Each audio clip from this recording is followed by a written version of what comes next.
Zeneiskolában járt, az katonaságnál ilyen zeneiskola szokták be. De mondta, hogy hát ő zenélt igazán egyik hangszeres, és szintányéros lett belőle. Azt mondja, hogy voltak temetésem. Azt mondja, hogy dissorfal, minden, ki volt a katonazenekar. Azt mondja, hogy játszották az utolsó számot, azt mondja,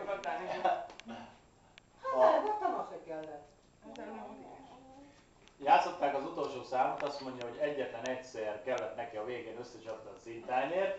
Azt mondja, még nem azt mondja, azon izgult, hogy azt az egyet erre roncsa, hogy jókor csinálja, meg minden, nehogy előtte izéljen. Az azt mondja, mikor összecsapta, kiesett a kezé, leesett a kezéről az egyik. Azt mondja, azt az egyik, ahol áll, egy ilyen bárvány akármi fennlapra ráesett, azt mondja, hogy ott gurgulázott, ott csőmpölt rajta össze sokáig. Mindenki ott nézett meg, rögtek a temetésen. Azt mondja, egyszer csapta össze, azt is elrontotta.